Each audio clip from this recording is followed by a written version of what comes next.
Fala pessoal, sejam bem-vindos a mais uma aula para o nosso curso da certificação CPA 20. Eu sou o Prof. Renan Duarte e estou vindo aqui só para lembrar vocês de quem quiser ter acesso ao curso completo, com todos os slides que eu venho utilizando nas aulas, com a apostila completa, com banco de questões, com mais de 800 questões comentadas e também materiais de resumo direcionados para a revisão, cliquem no primeiro link na descrição ou então nos comentários fixados para que vocês tenham acesso a esse material completo. E no mais, não esqueçam aqui de deixar o like, se inscrever no canal e bora para mais uma aula. Pessoal, LCA, letra do crédito do agronegócio. A gente tem aqui mais um título de dívida emitido por instituições financeiras.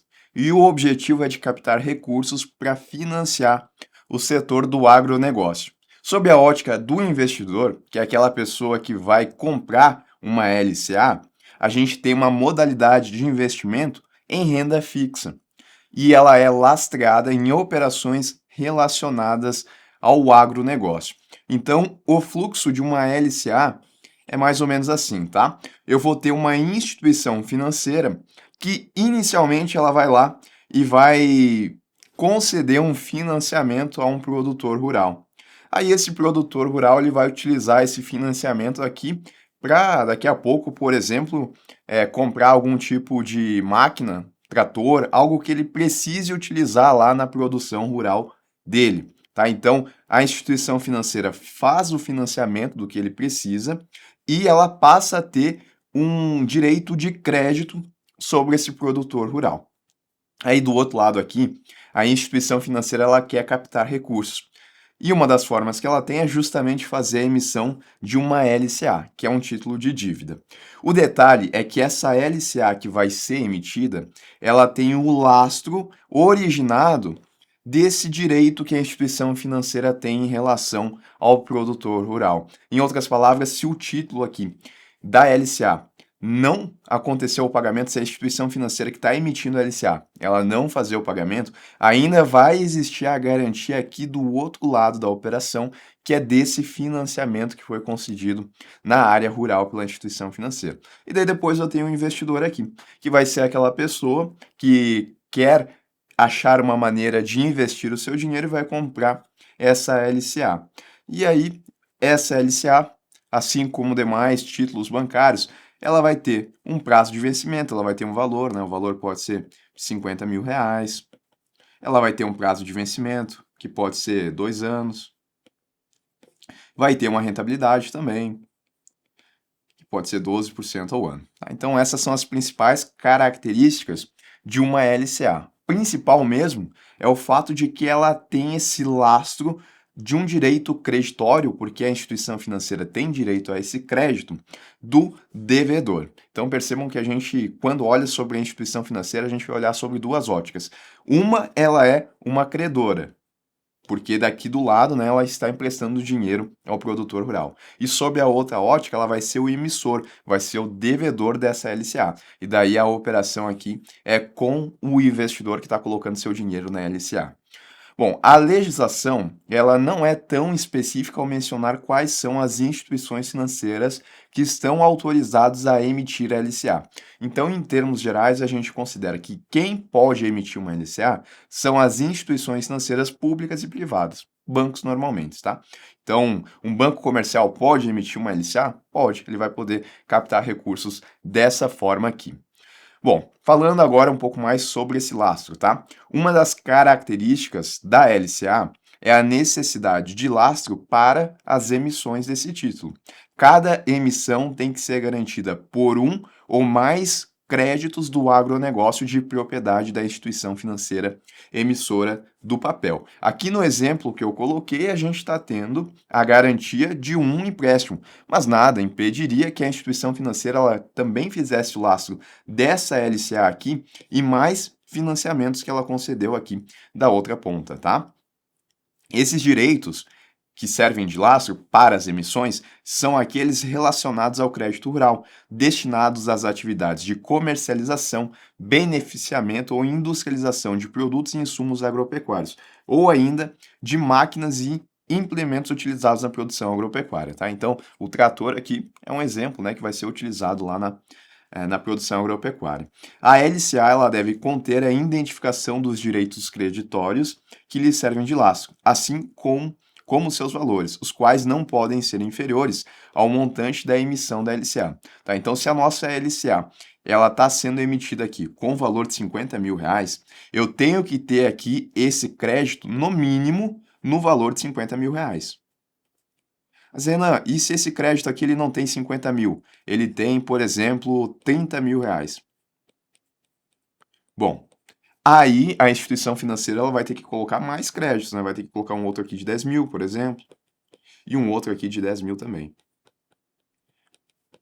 Aí dessa forma aqui, a gente conseguiu garantir a emissão dessa LCA. Por isso que pode ser só um crédito sendo lastro de uma LCA, ou a gente pode ter mais de um crédito servindo de lastro. O importante é que a gente tenha pelo menos garantido os R$ 50.000 do valor da emissão da LCA. E, de novo, né, esses R$ 30.000 aqui é a dívida que o devedor tem com a instituição financeira quando ele contratou um financiamento para comprar máquinas, equipamentos, aquelas atividades ligadas à comercialização, ao beneficiamento e à industrialização dos produtos agropecuários. Em relação à remuneração, primeiro, a rentabilidade de uma LCA, sob a ótica do investidor, ela é diária, ou seja, todos os dias são calculados os juros. E a gente considera, né, dias úteis. Para isso, a gente entende que no ano tem 252 dias úteis, convenção aqui do mercado financeiro. Nas possibilidades de remuneração, então, eu tenho que o título ele pode ser pré-fixado, igual eu coloquei aqui, onde a gente tem uma remuneração que já é definida no momento da compra do título e o investidor sabe o quanto que ele vai receber. Posso ter ainda uma remuneração que ela é pós-fixada, e aí vai ser utilizando um índice de referência, pode ser, por exemplo, 80% do DI. E híbrida, aonde a gente vai ter um índice de preço mais uma rentabilidade pré-fixada. É o mais comum, tá? Daí, nesse caso aqui, utilizar um índice de preço, 4% ao ano.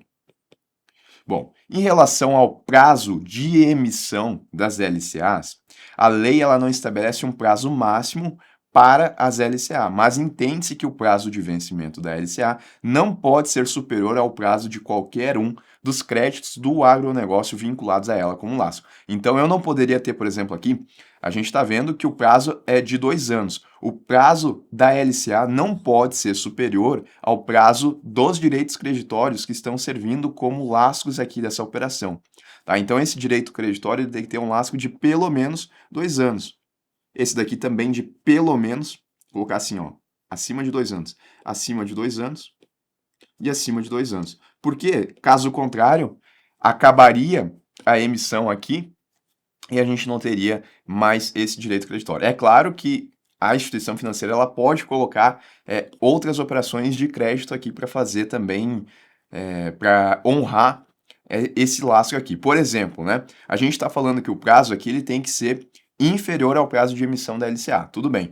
Mas vamos supor que daqui a pouco o nosso devedor aqui ele vai lá e faz o pagamento dessa dívida com a instituição financeira. Da instituição financeira ela vai ter que colocar outro lastro nessa operação, tá bom? Mas em relação ao prazo, a regra que a gente tem é de que o prazo dos direitos creditórios eles têm que ser inferior ao da LCA. Ou, em outras palavras, né, o prazo de vencimento da LCA não pode ser superior ao prazo de qualquer um dos créditos vinculados a ela como um lastro.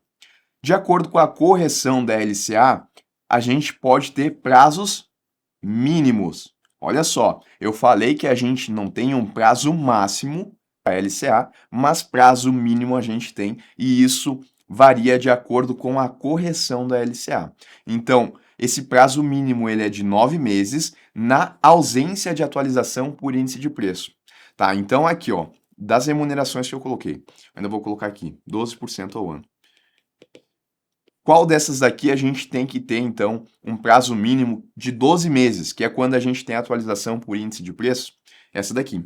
O índice de preços que eu estou utilizando aqui é o IPCA. Então, nesse caso, o prazo mínimo desse título aqui tem que ser de 12 meses. Agora, esses outros dois aqui que não trazem a correção por índice de preço, eles podem ter um prazo mínimo de 9 meses. Então, 9 meses aqui e 9 meses. Estou falando que o prazo é de 9 meses? Não, eu estou falando que o prazo mínimo é de 9 meses. Aí eu posso ter prazos maiores, 24 meses, 36, 48. Eu não tenho um prazo máximo, só tenho que cuidar, eu não, né? Quem tem que cuidar é a instituição financeira para que os direitos creditórios que estão servindo como lastro aqui não tenham um prazo superior a esses aqui. Bom, para o investidor que coloca o dinheiro dele na LCA, quais são os riscos? O principal risco é o risco de crédito, que é o da emissora emitir o título e chegar no prazo de vencimento ela não fazer o pagamento, ou do principal ou então dos juros. O detalhe é que as LCAs, elas contam com a garantia do FGC, até 250 mil por CPF ou CNPJ, ou ainda instituição financeira e conglomerado financeiro. Então, tem a garantia do FGC, e pelo fato também da gente ter o lastro nesse direito creditório, isso passa mais confiança ao investidor. Por isso que a LCA é um investimento que é considerado bem seguro. É mais seguro, por exemplo, do que um outro título dessa instituição financeira que não tenha esse tipo de lastro.